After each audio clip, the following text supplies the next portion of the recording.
Hello everyone, നമസ്കാരം. Welcome to Food Vibes. ഞാൻ ദീപ സന്ദീപ്. ഈ വീഡിയോയിൽ ഞാൻ ചെയ്യാൻ പോകുന്നത് ഒരു ചിക്കൻ റെസിപ്പിയാണ്. ഈ റെസിപ്പിയുടെ സ്പെഷ്യാലിറ്റി എന്താണെന്ന് വെച്ച് കഴിഞ്ഞാൽ, നമ്മൾ ഇതിൽ സവാള യൂസ് ചെയ്യുന്നില്ല. സാധാരണ നമ്മൾ ഉള്ളി യൂസ് ചെയ്തിട്ടാണല്ലോ എല്ലാ ചിക്കൻ കറിയും വെക്കുന്നത്. അപ്പോൾ ഈ റെസിപ്പിയിൽ നമ്മൾ ഉള്ളി യൂസ് ചെയ്യുന്നേ ഇല്ല. ജസ്റ്റ് വെളുത്തുള്ളി, ഇഞ്ചി, അതിൻ്റെ പേസ്റ്റ് മാത്രമേ യൂസ് ചെയ്യുന്നുള്ളൂ. അതേപോലെ പൊടികളിൽ നമ്മൾ മല്ലിപ്പൊടിയും യൂസ് ചെയ്യുന്നില്ല. അതാണ് ഇതിൻ്റെ പ്രത്യേകത. ഈ റെസിപ്പി എനിക്കൊരു ഫ്രണ്ട് പറഞ്ഞു തന്നിട്ടുള്ള റെസിപ്പിയാണ്. അവൾ തലശ്ശേരി ഭാഗത്തു നിന്നാണ്. ആ ഏരിയയിൽ ഈ റെസിപ്പിനെ എന്താ പറയണത്, ഏത് രീതിയിലാണ് വിളിക്കുന്നതെന്ന് എനിക്കറിയില്ല. ഈ റെസിപ്പിക്ക് അവളിട്ടൊരു പേര് തന്നെയാണ് ഇത്, ചിക്കൻ മൊഞ്ചത്തി എന്നുള്ളത്. അപ്പോൾ നമുക്ക്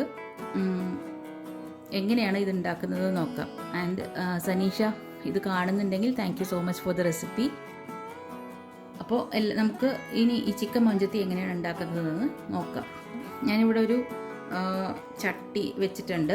അതിലേക്ക് നമുക്ക് ചിക്കൻ നന്നായി ഉപ്പും വിനീഗറും ഇട്ട് കഴുകിയെടുത്ത് വെള്ളം നന്നായി കളഞ്ഞു വെച്ചിട്ടുള്ള ചിക്കൻ ഇട്ട് കൊടുക്കാം. ഇതൊരു 1 kg ചിക്കൻ കാണും.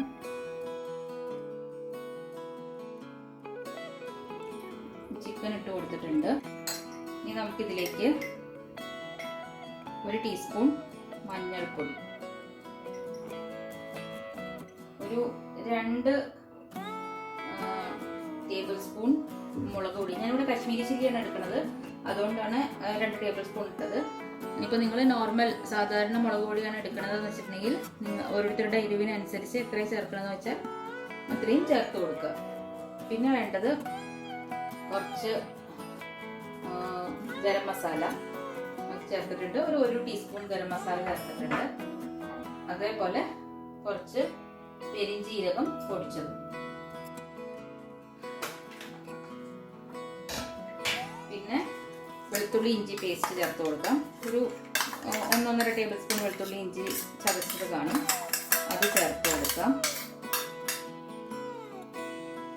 പിന്നെ കുറച്ച് മല്ലിയില, കുറച്ച് കറിവേപ്പില. ഇനി ഇത് ഉപ്പും ചേർത്ത് കൊടുക്കാം.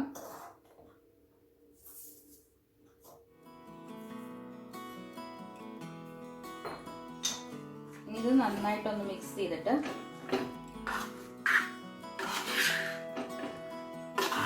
കുറച്ച് വെള്ളം ചേർത്ത് കൊടുക്കാം.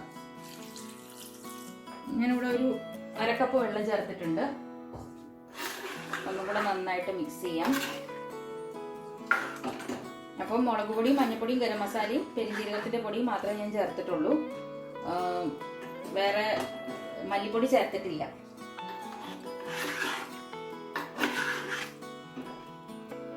നന്നായിട്ട് ഒന്ന് മിക്സ് ചെയ്ത്, എരിവ് അത്യാവശ്യം വേണമെന്നുള്ളവരാണെങ്കിൽ കുറച്ചൊരു 1/2 ടീസ്പൂൺ എരിവുള്ള മുളക് പൊടിയും കൂടെ ചേർത്ത് കൊടുക്കുക. നമുക്കിനി ഇതൊന്ന് അടച്ചു വെച്ചിട്ട് സിമ്മിൽ വെച്ചിട്ട് ഒന്ന് വേവിച്ചെടുക്കാം. ചട്ടി ആയതുകൊണ്ട് ഇത് ഇടയ്ക്കൊന്ന് തുറന്ന് ഇളക്കി കൊടുക്കണം. നോൺ സ്റ്റിക്കിൻ്റെ പാത്രമാണെങ്കിൽ കുഴപ്പമില്ല. ചട്ടി ആയതുകൊണ്ട് ചിലപ്പോൾ അടി പിടിക്കും. പിന്നെ നമ്മൾ ഒരുപാട് വെള്ളം ഒഴിച്ചിട്ടുമില്ല, കുറച്ച് വെള്ളമല്ലേ ഒഴിച്ചിട്ടുള്ളൂ. അപ്പോൾ അതുകൊണ്ട് ഇടയ്ക്കൊന്ന് തുറന്ന് ഇളക്കി കൊടുക്കണം. ചിക്കനിൽ നിന്ന് വെള്ളം ഇറങ്ങും, എന്നാലും ഒന്ന് ശ്രദ്ധിക്കണം. ചട്ടി ആയതുകൊണ്ട്. നോൺ സ്റ്റിക്കിലാണ് വെക്കുന്നതെന്ന് വെച്ചിട്ടുണ്ടെങ്കിൽ വലിയ പ്രശ്നം വരില്ല. അപ്പോൾ നമുക്കിതൊരു 1/4 ഭാഗം വേവാവുന്നത് വരെ ഒന്ന് വെയിറ്റ് ചെയ്യാം. അപ്പോൾ നമുക്കിതൊന്നും കൂടെ തുറന്ന് നോക്കാം ആയിട്ടുണ്ടോയെന്ന്. ചിക്കൻ നന്നായി വെന്തിട്ടുണ്ട്, ഒരുവിധം ഒരു 1/4 ഭാഗം വെന്തിട്ടുണ്ട്. ഇനി നമുക്ക് ഈ ചിക്കൻ പീസസ് ജസ്റ്റ് ഒന്ന് ഷാലോ ഫ്രൈ ചെയ്തെടുക്കണം. അപ്പോൾ ഇത് ഓഫ് ചെയ്യാം. എന്നിട്ട് നമുക്ക് വേറൊരു പാൻ വെച്ചിട്ട് ഇതൊന്ന് ഷാലോ ഫ്രൈ ചെയ്തെടുക്കാം. അപ്പം ഞാൻ ആ കറിയിൽ നിന്ന് പീസസ് എല്ലാം മാറ്റിയെടുത്തിട്ടുണ്ട്. ഗ്രേവി വേറെ സെപ്പറേറ്റ് ആ ചട്ടി തന്നെ ഇരിപ്പുണ്ട്. ഇനി നമുക്ക് ഇതൊന്ന് ജസ്റ്റ് ഷാലോ ഫ്രൈ ചെയ്തെടുക്കാം. അപ്പോൾ എണ്ണ വീണ്ടും കുറേ യൂസ് ചെയ്യണ്ടേ ഷാലോ ഫ്രൈ ചെയ്യണമെങ്കിൽ എന്നൊക്കെ വിചാരിക്കണ്ടേ. നമ്മൾ പക്ഷേ ഇതിൽ സവാള വഴട്ടാനൊന്നും എണ്ണ യൂസ് ചെയ്തിട്ടില്ല. അപ്പോൾ കുറച്ച് എണ്ണ നമ്മളിതൊന്ന് ഷാലോ ഫ്രൈ ചെയ്തെടുക്കണമെന്ന് വിചാരിച്ചാൽ മതി. പാൻ ചൂടായിട്ടുണ്ട്, വെളിച്ചെണ്ണ ഒഴിച്ചു ഞാൻ അതിലേക്ക്. ഇനി നമുക്ക് ഓരോ പീസസ് ആയിട്ട് ഇട്ട് കൊടുക്കാം.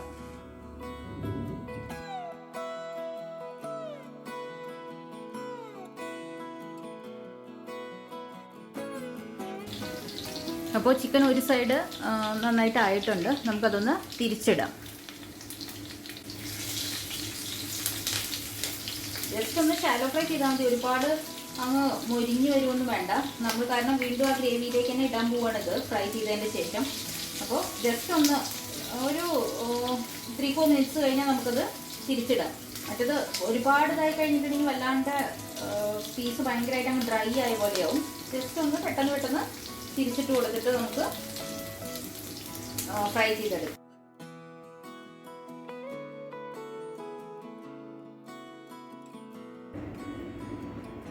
അപ്പോൾ ഞാൻ ആ ചിക്കൻ പീസസ് മുഴുവൻ ഇവിടെ ഷാലോ ഫ്രൈ ചെയ്തെടുത്തിട്ടുണ്ട്.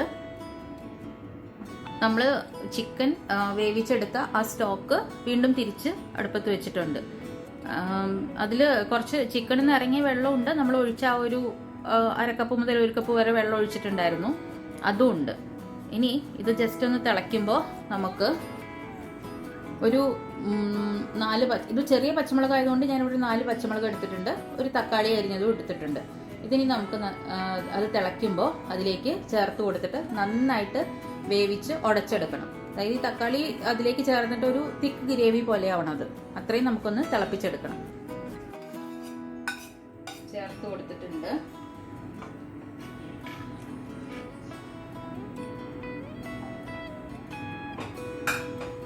ഗ്രേവി നോക്കിയിട്ട് എരിവില്ല എന്നുണ്ടെങ്കിൽ 2 പച്ചമുളക് എക്സ്ട്രാ ആഡ് ചെയ്ത് കൊടുക്കാം. ഇപ്പം ഞാനിവിടെ കുറച്ച് എരിവുള്ള കാശ്മീരി ചില്ലി ആയതുകൊണ്ടാണ് ഞാൻ 2 ടേബിൾ സ്പൂൺ കാശ്മീരി ചില്ലി മാത്രം ഇട്ടത്.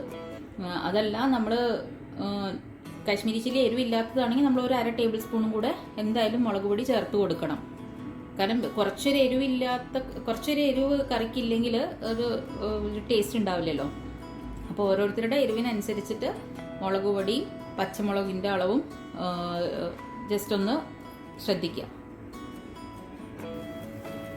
അപ്പോൾ ആ സ്റ്റോക്ക് നന്നായി തിളയ്ക്കാൻ തുടങ്ങിയിട്ടുണ്ട്. തക്കാളിയൊക്കെ ഒന്ന് ജസ്റ്റ് ഒന്ന് വെന്ത് ഉടയാൻ തുടങ്ങിയിട്ടുണ്ട്. നമുക്ക് ഇനി ഇതിലേക്ക് നമ്മൾ ഷാലോ ഫ്രൈ ചെയ്ത് വെച്ചിരിക്കുന്ന ചിക്കൻ പീസസ് ഇടാം.